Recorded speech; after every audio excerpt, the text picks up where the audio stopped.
I'm James Allison, I'm the Technical Director for the team, and I'm here to answer your questions about the Hungarian Grand Prix.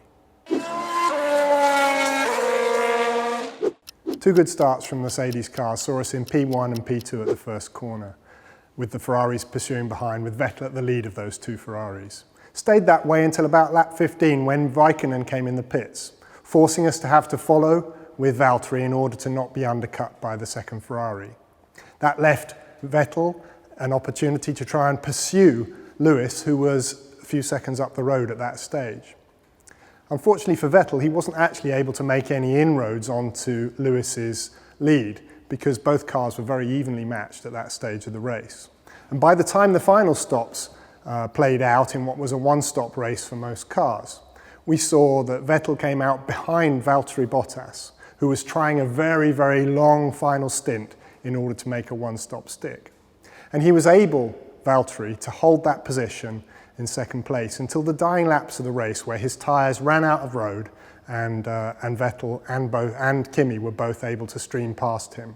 Unfortunately, Valtteri actually suffered some small damage by bumping into Sebastian as Sebastian passed him, and that meant that he also ended up losing a place to Ricciardo too.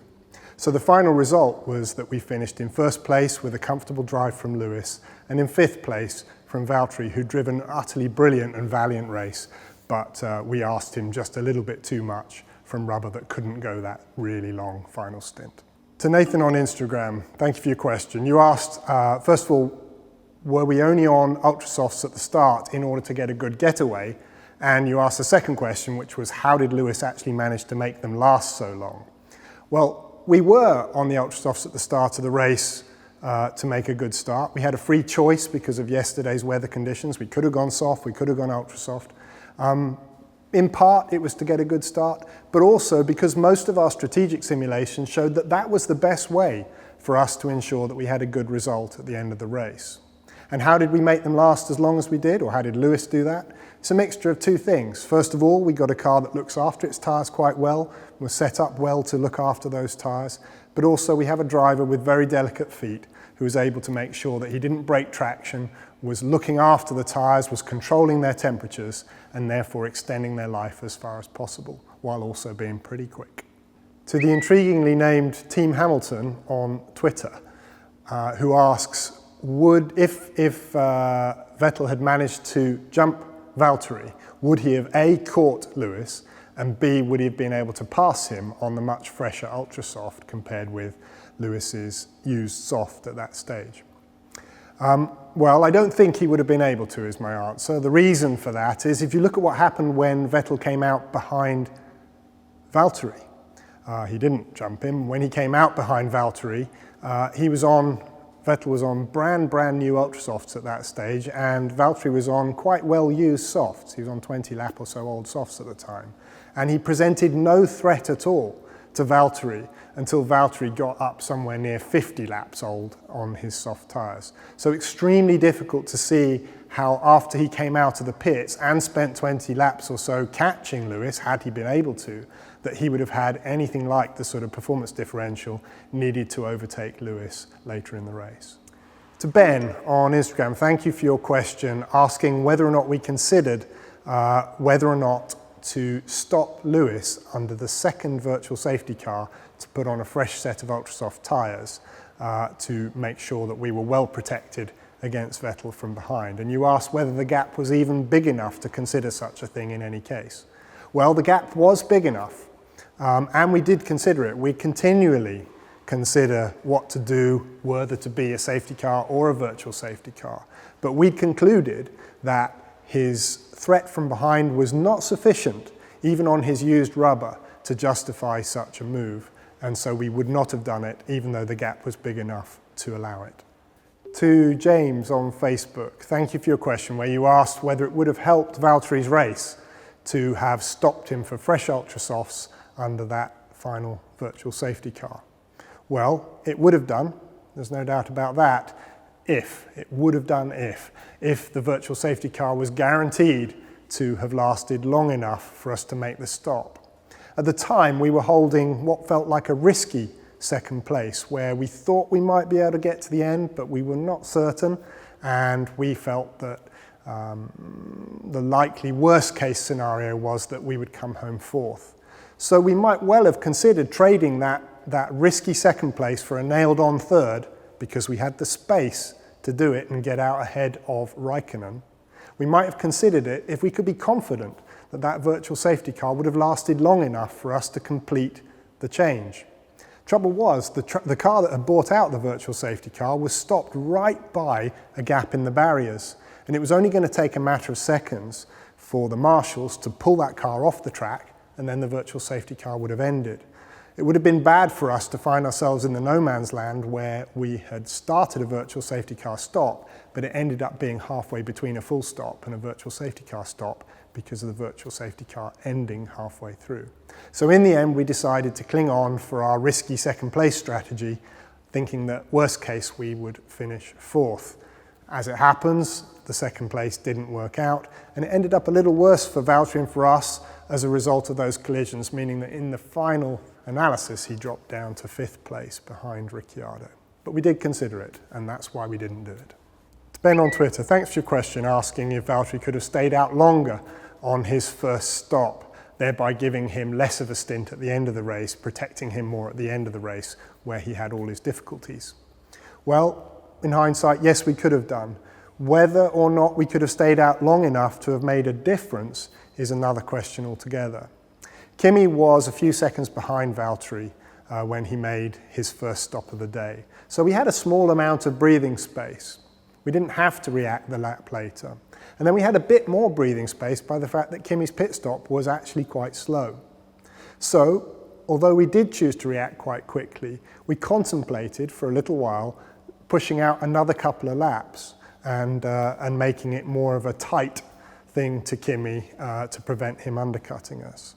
We contemplated it, but in the end we rejected it because we thought, well, we too might have a bad pit stop. And what we definitely don't want to do is lose the position to Kimi by pushing our luck too far. So arguably we were a little conservative. Arguably we could have had a couple more laps on that first stint, and then as a result of that, been a little bit less exposed at the end of the race. But the reality is that we lost the rubber with about 6 or 7 laps to go, and those 2 laps wouldn't have made any difference. The other thing to consider is that one of the reasons that Valtteri was able to be out in front of Sebastian at that crucial phase in the race where Sebastian made his own stop is that he had had a couple more laps racing on the fresher rubber that he then changed to, that meant he was that much further up the road. It would have been probably very unlikely that we would have been able to be ahead of Vettel when Vettel made his stop had we used those 2 extra laps earlier in the race. So it's always a swings and roundabouts thing and never quite as obvious as it looks at first glance. To Carl on Facebook, who asks whether everyone back here at the factory keeps working through the summer break or whether we also get a holiday. Well, most of us thankfully do get a holiday. There are a few dozen people here who keep working all the way through the summer break because the rules permit that. We're allowed to do maintenance work, we're allowed to do infrastructure upgrades, and certain parts of the company, like the commercial departments and the legal departments, are allowed to keep working, and so they do. But the large majority of the team, both the travelling part of the team and the factory part of the team, are taking a very, very well-earned and much looked forward to break before we come back to hit it all again in Spa in a few weeks' time. To Jody on Facebook, who asks where the relative strengths and weaknesses of the Ferrari and the Mercedes are at this point in the season, and whether we're locked into that pattern for the remainder of the year. Well, it's a little tough to say because it tends to vary a little bit track to track, race to race, and as the development race has ebbed and flowed through the season, but there are a few patterns that are relatively constant. So certainly for a few races now, we have been missing just a few horsepower to a Ferrari that has had a very, very impressive rate of development through the year. We're probably on average better than Ferrari through the corners at most tracks. Sometimes they take a bit from us in the low speed, but medium and high speed we normally prosper relative to them. I would say they have tended to be a wee bit stronger than us when it's at tracks that are strongly rear limited. but we're talking small margins here, and us the opposite. We have tended to have better pit stops. They've tended to have better starts, although we appear to have put that right in recent races with a lot of work from the good guys in the controls department here in the factory. These are all small margins, which is why the championship has yo-yoed one way and the other. And it's quite interesting to note that in the 12 races we've had so far, only 5 of them have actually been won by the car that most people would agree was quickest on that weekend. 7 of them have been won against the head. 3 of them we've stolen, 2 of them Ferrari have stolen, and 2 Red Bull have had. So it's been a very, very intriguing year where these very small differences, maybe an error, maybe a moment of particular genius, or just sheer good fortune or ill fortune, is what is determining who comes home smiling at the end of the race. So none of it's set in stone. The development race over the remainder of the season, who stays strong, who doesn't make mistakes, who can keep their chin up the longest, and all the cliches you want to roll out, that is actually what is going to determine this utterly compelling and brilliant year. And none of us know, and none of our opposition know, who it's going to favour. And that's what makes it so exciting. Frightening too, but it's what makes us look forward to this second part of the year, to see whether it can be us that are standing at the end of the year with smiles on our face, knowing that we did a really good job in a season that put us to the test like no other. Thank you to all of you for all the questions today about the Hungarian Grand Prix. We'll be back after the summer break to answer a whole bunch more after what I'm sure will be an enthralling and an exciting Belgian Grand Prix.